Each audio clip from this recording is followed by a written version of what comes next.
Okay, well, welcome to the afternoon session. I'm your next speaker, Liam Gumley. And I just wanted to reflect on a couple things before I begin. The first one was how nice it is to be at a face-to-face meeting with lots of colleagues, and I'm just astounded by all the good conversations I've had so far, and the meeting's only half done.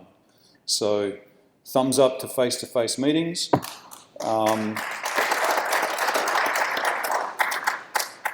But I must admit, I did have to go to YouTube and do a search for how to face-to-face, because I might have forgotten. The second thing I wanted to do was to thank a couple of groups of people. The first one is the CSPP LEO development team, who are named up on the screen. So Alan, Scott, Kathy, Jess, Jeff, Nick, Jim, Ray, Graham, and Dave, some of whom are in the audience, I think. If I just said your name, put your hand up. There's Nick, Kathy, Alan, there's Dave. These folks are the backbone of the project. They're the ones that are in the boiler room, shoving the coal into the boilers and, making sure that all the armaments are working and the radar's functioning. I'm just up there on the bridge, sort of, looking out at the horizon, seeing where we might want to go and looking out for the icebergs. So anyway, we have a great team, and I really appreciate their efforts in making all of this that I'm going to talk about, and lots of other stuff that's been talked about already, making all of that possible. I also want to say thank you to our sponsors at NOAA, who provide the funding for this project, the JPSS Program Office. But I want to emphasize it's not just the funding. I mean, our NOAA partners really work with us on this project because they provide probably 90% of the software that we release in CSPP. It was developed at NOAA, for the most part within NESDA STAR.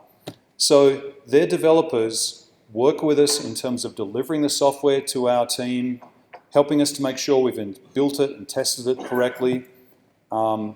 If we didn't have that positive relationship with our NOAA colleagues at STAR, this project wouldn't be possible. So thanks to all those folks that make that possible. So Mitch, Satya, Lihang, Bonnie, and I apologize if there's any other NOAA folks whose names I'm forgetting. Well, Andy, Mike, Andy, bits of Andy and Mike's DNA is in the CSPP packages. So we appreciate all their help. So I'm going to talk about what's been happening over the last couple of years since the last CSPP the CSPP users group meeting, which includes LEO and GEO. But I'm going to talk about LEO. Graham will talk about GEO. So just to kick it off, on this slide, top right-hand image is our 2.4 meter X-band, L-band orbital systems antenna that is located in Honolulu, Hawaii. And on the bottom right-hand panel is an image, a true color image from SNPP VIIRS that was collected just a couple of days ago, showing the state of Wisconsin, where we are right now. And just in case anybody's not quite clear on it, we are sort of right about, is it there? That's pretty close to where we are. Okay, so, why is this thing not advancing? There we go. So what is CSPP LEO? It's a collection of freely available software that you can use to process data from satellites that are in low Earth orbit. In particular, meteorological satellites.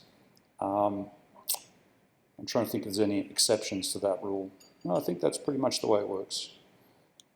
So we allow the creation of calibrated observations, radiances, brightness temperatures, antenna temperatures, reflectances, etc. And then geophysical products that are derived from those sensor observations, things like sea surface temperature or vegetation index. Plus, very importantly, images that show that information in a really easily digestible format, from visible, infrared, microwave sensors, products, RGBs, and so on. And we recognize the funding that we receive from NOAA JPSS. There's our website. If you Google it, you'll probably run across it. You might even find a link to if you Google CSPP, you might even get a link to a White House information statement. So who uses CSPP LEO? We have a system that tracks all of our registrations for downloading our software, and we've been running that system since probably 10 years at least. So these are all the geographic locations where we've had people register to download CSPP. And the registration is very simple. We basically just collect your email address, and that's it. So it's gone to every continent, including there should be a couple of dots, at least on Antarctica. So, in terms of features of CSPP LEO, one of the most important is that we use NOAA Enterprise algorithms, and furthermore, the instantiation of those algorithms in software that was developed by Nesda Star. So, if you create a sea surface temperature product from CSPP, from a CSPP software package using VIIRS data, that's the same algorithm and the same software that's running in operations at NOAA. And that's also been very beneficial in terms of allowing us to support multiple satellites and sensors, because most of the enterprise algorithms at NOAA support multiple sensors. There's a few that are maybe VIIRS only, but many of them support, for example, VIIRS and MODIS and AVHRR. Or on the sounder side, they support CRIS and IASI and even AIRS. So that's very helpful and has really helped our team to expand our coverage of the satellites and the sensors that we support, which is the second bullet. CSPP LEO is freely available. Our philosophy has always been that it's ready to run on 64-bit Intel Linux. And it was interesting you threw up that slide, Alan, from, was it 2012, showing this is what our intentions were. And as you said, I think we met most of those intentions. Still working on the GPU part, though. We'll get there one day. The packages are all easy to install and operate for DB processing. And for any of you that have actually installed one of our packages, I hope you would agree with that statement. If you don't, please let us know if there's something we can improve. That doesn't happen by accident. Our development team works very, very hard indeed to make sure these packages are easy to install and easy to run. And furthermore, thoroughly tested, well documented, and that they come with prompt and friendly user support. And some of you who have interacted with our support line would know that Kathy is the frontline person that provides that user support. But all of the development team is, behind her to answer a question that she can't answer, like somebody perhaps didn't read the manual. It happens. And if our developers can't answer it, we can go back to the developers at NOAA Star and say, a user has found a problem, and this doesn't happen often, but it looks like it's not in the CSPP. Maybe it's an artifact that's specific to DB data, and in fact, I think Li Hang mentioned this in her presentation, that there was a DB user in Mexico City at Conabio, not at Lanotte, but at Conabio, who had, for various reasons, a lot of gaps in their VIIRS data, and it was causing unexpected things to happen in the SDR code. So working with Conabio and with the STAR team for VIIRS SDR, we were able to come up with a suggested fix. It was implemented and tested, and I think it's in CSPP SDR now, but as Li Hang reported, it's now bubbled its way up into the operational, global version of SDR. Okay, so we talked about features.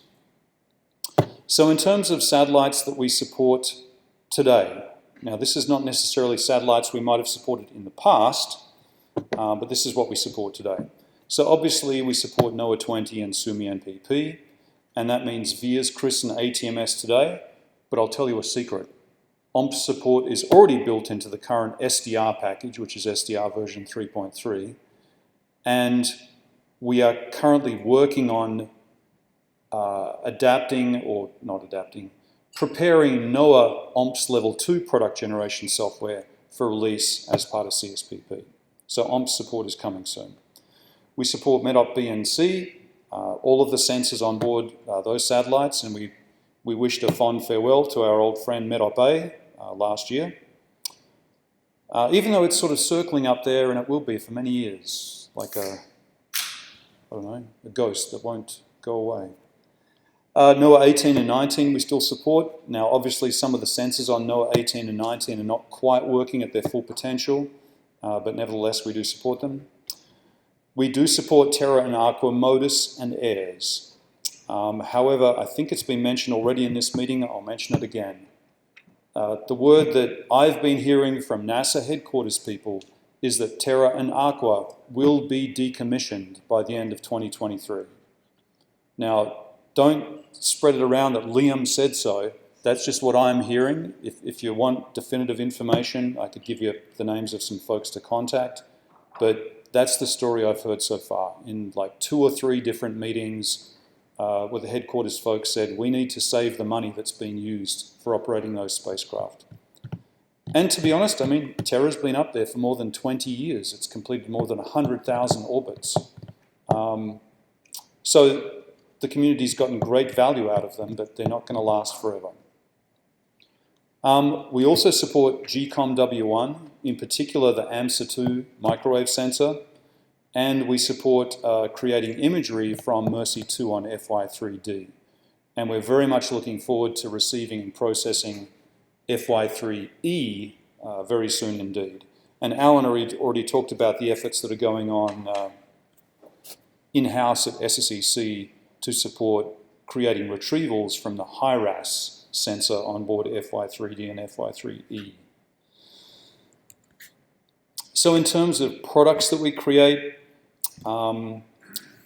we start with sensor data records for VIIRS, CRIS, ATMS, and very soon OMPS. In fact, if you want to create OMPS SDRs using the current release version of SDR, we can tell you the secret commands that will allow you to do that. For things like YASI and AMSU, MHS, HERS, MODIS, we rely on level 1 processing packages from other groups. For YASI and for ATOVs, that would be the NWP SAF, which is a subdivision of EUMETSAT in some sense. And then for MODIS and AIRS, we rely on software from the respective science teams.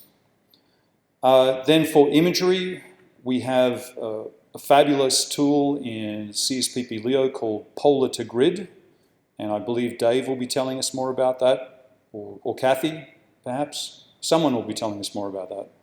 That lets you create lots of really excellent quality imagery, true color, false color, with or without green bands, as you prefer, in GeoTIFF formats, and very importantly in AWIPS2 compatible format, which allows the National Weather Service, the US National Weather Service, to make use of VIIRS and other products that we create. Atmosphere products for clouds, aerosols, volcanic ash, temperature and moisture profiles, trace gases, rainfall, snowfall, and the list goes on. For land surfaces, active fires, which has been mentioned many times in this meeting already. Surface properties, including surface reflectance, land surface temperature, vegetation indices, flood detection, which Mitch has talked about already, snow properties, and other things as well. And then on the ocean side, sea surface temperature is the one that we focused on. But I just wanted to point out it's really, I think, significant that it's the same consistent sea surface temperature retrieval for VIIRS or MODIS or AVHRR, which can provide some really significant benefits. So when it comes to updates since the last one of these meetings that we had in Chengdu, China, if I did my math correctly, I counted up 8 major version releases, 8 minor version releases, and 7 patches for these software packages. So a major release is when there's sort of a major improvement in the software, or perhaps it now supports a new satellite, like MEDOP-C or NOAA 20. A minor release typically is sort of a less significant advance in capability, but nevertheless it's important to release to the DB community. And then patches are sometimes necessary if we break something or something happens in the field that we didn't encounter in testing. So every now and then we release a patch. But we have been active, even throughout the COVID period, keeping these packages up to date and adding new capabilities. So this is the laundry list of CSPP LEO software packages. I probably shouldn't go through all of them, but they really cover a wide spectrum of different products, whether it's land, ocean, atmosphere. So if there's something you're interested in and you're not using this product yet, certainly, or one of these software packages, let us know and we'd be happy to help you with running it, with explaining to you what we know about the products, putting you in touch with the NOAA star developers if you've got detailed questions. It's a really feature-complete, I think, set of software for LEO processing. And when you look at it from the perspective of the different satellites that we cover, I think the team should be rightly proud of the fact that even though we started off supporting SUMI NPP, we've now expanded to NOAA 20, MEDOP-B, MEDOP-C, NOAA 18, NOAA 19, Terra, Aqua, GCOM W1, and I haven't even shown FY3 on this chart. So that's a big accomplishment. I remember the days not too long ago where it was actually kind of difficult to lay your hands on, let's say you were producing AVHRR from NOAA 18 and 19, AVHRR level 1B, but you wanted to create a nice image from it. There really wasn't any publicly available software to do it. So then Polar to Grid came along, and we said to Kathy and to Dave, primarily Dave, hey, can you add in AVHRR support?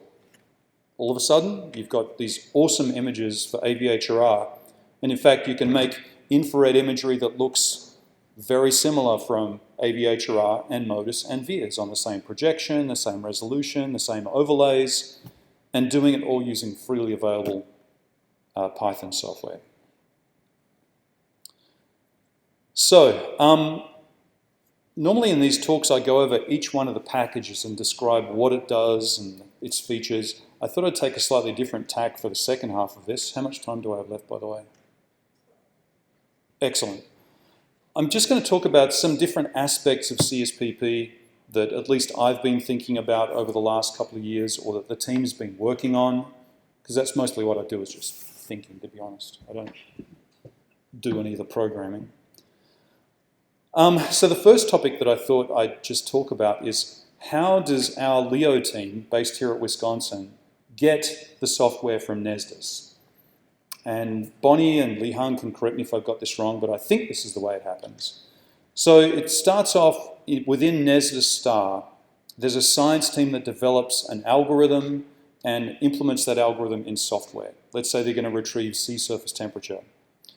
So at some point they have to deliver that to a team that prepares it for integration into the NOAA operational processing stream.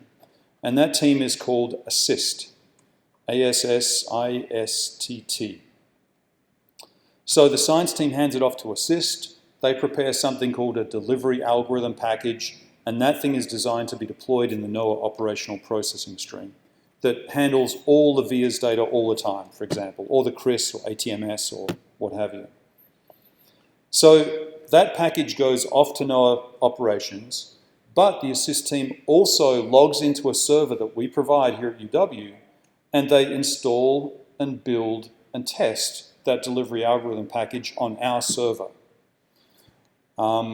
Then our team comes along, and we get notified that a new build and test has been put on our server. Our team verifies that that build and test is reproducible, then our team goes ahead and prepares the CSPP version of that DApp. And that's where something like CSPP ACSPO, the SST retrieval package, comes from. And this process has worked really extremely well. We started off back in the olden days, about 10 years ago, working directly with science teams, and that was successful too, but I think sometimes it was a lot more work for the science team than that they actually wanted to handle. So now our formal process is that the science team hands it off to ASSIST, and then ASSIST delivers it to us, and that approach is working very well indeed. There's some new things that are going to be coming along soon, such as instead of a traditional tarball source code delivery, we're probably going to start getting containers as the delivered artifact, and we're certainly ready to handle that. We look forward to it. The primary software package that doesn't follow this model is the SDR code. And for that, we used to get, believe it or not, DVDs in the mail from Raytheon. We'd get an envelope or a FedEx envelope with DVDs inside it.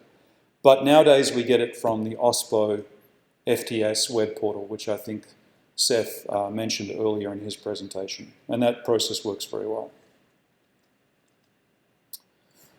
So I'm going to jump around some different things now. I just wanted to talk about a new feature that's available in one of our packages in CSPP, which is the VIIRS active files. And of course, when I say our, it's a NOAA star package that we've adapted for release in CSPP. But anyway, we just released this a couple of weeks ago, this month. And what's new is that the VIIRS I-band fire product now includes an indication of potential false fire detections, which could be things like an oil or gas flare, a volcano, a solar panel. I guess the urban category is when unclassified flags are not used yet, but it would give you some indication that a particular thermal anomaly is not caused by a wildfire. And I apologize if I forget who it was, but somebody was talking about anomalous fires yesterday. I'm trying to remember who it was. Jen, okay, so Jen is all up to speed on this already. But anyway, that's a nice enhancement that's available in the new version of the VIIRS active files that we received from our colleagues at NOAA. So let's talk a little bit about SDR support for JPSS-2. So, JPSS-2 will launch by the end of this calendar year. We have already built and tested the latest version of the ADL SDR software that includes support for JPSS-2. Now, my understanding is that the at-launch version of SDR is not actually operational at NOAA yet, but we'll be getting that version very soon.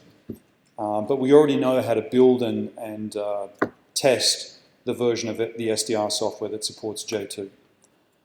I wanted to say that the format and the operation of the SDR software package will remain the same as it is today. The only change in the install package will have separate lookup table downloads for each satellite. Whereas today, everything for SNPP in terms of lookup table downloads is bundled into one tar file. We're just going to separate that in the event that there is a day where we're not supporting SNPP as much as we do today. I mentioned that we've added support for OMPS SDR processing.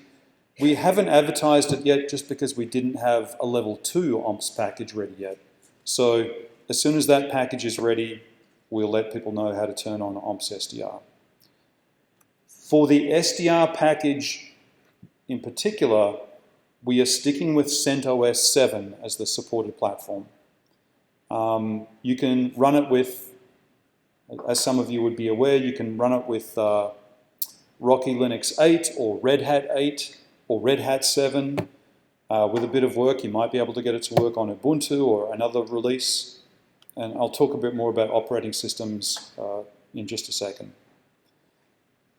In terms of the release schedule, we may release it to beta testers pre-launch, but for the majority of the community, the public release will occur about 3 months after launch. Well, within 3 months after launch. Just so that both we can test that it's working okay with the HRD from JPSS2, and we've had a chance to show NOAA, here's what the SDR products look like. And furthermore, we're also sensitive to what Seth talked about this morning in terms of the release schedule for when this data is allowed to become available. So we'll certainly work within those parameters, but we also want to make sure that our community gets that SDR software as soon as it's reasonable to do so. So bottom line is we're up to speed on J2 support. I wanted to say a couple words about containers because it's really fun, and I think we've done some interesting things with containers lately. In particular, over the last couple of years, maybe even the last year, we've released several CSPP LEO software packages where the software is encapsulated in a singularity container. And if we did our job right, and you've downloaded and installed one of those packages, you wouldn't even know that it's in a container, that it's running in a container, if we've done our job right. The packages where we've done that are AXPO, the sea surface temperature retrieval, HEAP, the temperature and moisture retrieval, and MERS, the microwave temperature and moisture retrieval, all of which came from NESDA Star. So we've developed a before I move on. As I said, as an end user, you don't really need to know anything about the details of that container, other than you need Singularity, which is the technology we're using for our containers, for science applications. You've got to have that installed on your system. We've also developed, in fact, a couple of workflows for encapsulating the SDR code in a Singularity container, but we haven't really released that formally. If anybody would like that recipe, we're certainly happy to share it. And I'll talk a little bit more about some things we've done with that containerized SDR package as well. I'm also aware that Singularity is also known as Apptainer. I think they had a bit of a rebranding exercise. It's mostly compatible with Docker, and I guess that means it's compatible with Podman as well. But one advantage of Singularity is that it runs in rootless mode, so you don't need to be root on the server in order to run it. And furthermore, user, what's the right word to describe it? The user settings or configuration is the same inside the container and outside the container, which is also very useful. So what's the benefit for our DB users? Well, the first one is it provides better portability. As you know, our packages are built and tested and supported today on CentOS 7, but by encapsulating in a container, we believe it provides better portability to systems like, or distributions like Ubuntu, Debian, SUSE, etc., because it then has fewer host system requirements. And furthermore, it also has the potential, I'm not sure if we've used this to the full extent yet, it has the potential of providing a smaller disk footprint when it's installed. On our developer side, it's better for us because it provides us a way to implement a build process in a scripted, reproducible, and version-controlled fashion, which wasn't always the case in the past. I'm going to go a little bit over, Kathy, so just so you know. So the current, at least one of the recipes that we have that I developed for SDR 3.3, native install versus a container. I'll just give you a few little stats on it. The native install size is about 70 gigabytes. When it's deployed in a container with internal compression, it goes down to about 17 gigabytes. One difference compared to the native version is that the container version is ready to run out of the box. There's no initial setup step. And furthermore, in a container, the software stack is immutable. So there's no easy way, at least, to go in and jigger something and configure it in such a way that all of a sudden it doesn't work anymore. So in some sense, it's more reliable. And perhaps easier to update, to be honest. So this is probably from at least a year ago. We decided to create some benchmarks to show how fast could we run the SDR code on the fastest performing server that we had. which was AMD EPYC processors, so with all the memory that we could eat, and an SSD file system. So we used SDR 3.2 in a singularity container, configured to use 16 cores at runtime. I found the longest NOAA 20 HRD pass that I could, which was about 720 seconds, and turned the crank to see how fast it would take, how fast we could process it. So ATMS, no surprises, was pretty quick. That was about 11 seconds. CRIS was about 113 seconds, and then VIIRS was about 130 seconds. So just over 2 minutes to process 12 or 12 minutes of input data. So at that point, you're really sort of limited by the hardware that you're running on, both the CPU and the file system. But it just shows that SDR processing doesn't have to take a long time. So let me say a few words about operating systems. All our current packages are built, tested, and supported on CentOS 7. However, CentOS 7 is now in maintenance mode. So it's only receiving maintenance updates, and it will stop receiving updates of any kind in June 2024. So at some point, we've got to move to another operating system. So the next release of SDR, which will be version 4, supporting J2, will be the last CSPP LEO major software release that's built on CentOS 7. After that, probably starting around January of next year, all of our major releases will be built, tested, and supported on Rocky Linux 8, which is compatible, I'm told, with Red Hat Enterprise Linux 8, if you're a Red Hat shop. We are not We're not advertising support for Ubuntu or SUSE or Debian or anything like that at this point, although that may work, but if you want the lowest risk approach, you'll use Rocky Linux 8 or Red Hat 8. I think I've just got a couple of slides left. So someone, maybe Li Han, or maybe it was Satya, I don't remember, talked about the JPSS orbit plane once NOAA 21 is in orbit. And the initial separation could be as low as 25 minutes. So because the passes are going to be coming very close in sequence to one another, in fact, I think almost as soon as one satellite sets, there'll be another one rising that you'll want to be tracking. I'm not sure there'll be any conflicts though, Satya, but we can talk about that offline. But you'll definitely want to avoid processing 2 passes at the same time. So if you've kicked one pass off from NOAA 21, and you're still processing VIIRS data when the next pass comes in, that's not going to be the best solution. So my recommendation, which we're going to do for our processing systems, is that you upgrade your server. And what I'm thinking right now is 64 cores, Intel or AMD, depending on your choice, at least 256 gig of RAM, SSD for Scratch Workspace, and Rocky Linux 8. And this isn't just for running SDR, this is running all the CSPP applications, atmosphere, land, ocean, polar to grid.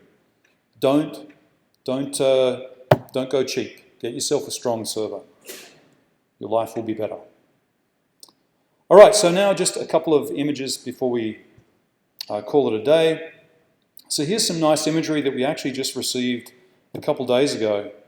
And people have seen things like this before, and it's VIIRS. No, maybe it's Modus. That's nice true color stuff, high resolution. Oh, no, it's FY3D Mercy 2 that we received and processed at SSEC. So if I remember Peng's presentation from CMA yesterday, I remember words to the effect that the quality of the data from FY3D and FY3E is now as good as US and European satellites. I think there's some truth to that.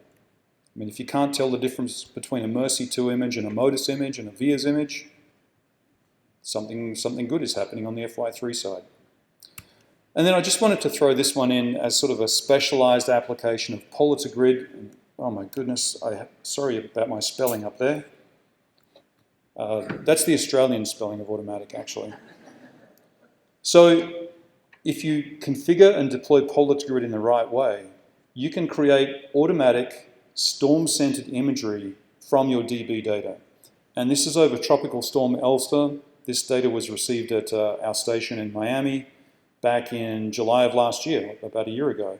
So on the left-hand side is GCOM W1 AMSA2 from 0728 UTC in the morning, and then on the right-hand side is VIIRS infrared from 0707 UTC. So it passes separated by about 20 minutes. But with this deployment of polar to grid, if your satellite swath covers a named storm, the system will pop out automatically a storm-centered image over that particular feature. That's really nice to have, especially in places like Miami, Honolulu, and Guam. So, last slide. We continue to support the global DB community with new software, new features, and we're very much looking forward to supporting J2 launch and operations. Thanks very much.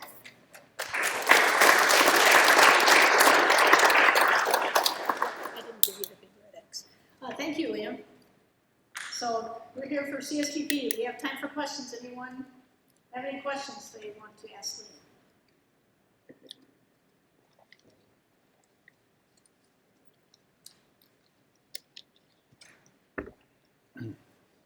This is just the change from off the Linux 8, it's just from LEO. There's no, you're not doing that for Geo as well, or is that? Graham will address said issues. Okay, I'll wait. I don't want to speak for him. I will wait till then. Okay. And then Jen had a question right in front of him.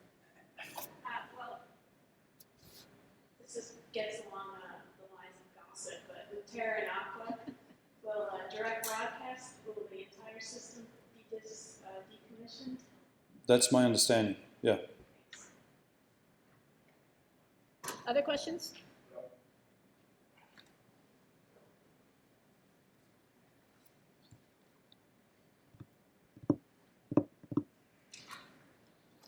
So we will need 64 cores. Can they be in different servers? They have to be in the same server, like in a cluster? That's a great question. If it was me, I would get one server with 64 cores. But if your technical people are up to speed with clusters, then by all means get 2 or 3 servers with, lesser cores. I mean, in some sense, that provides more reliability because if one server goes down, you've still got 2 others to take the load. Sure, you can do that. Yeah.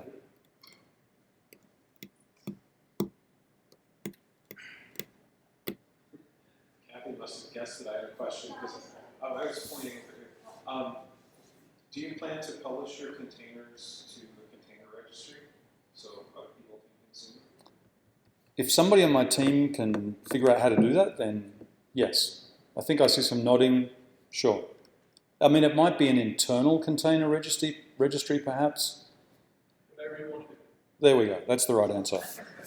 Is that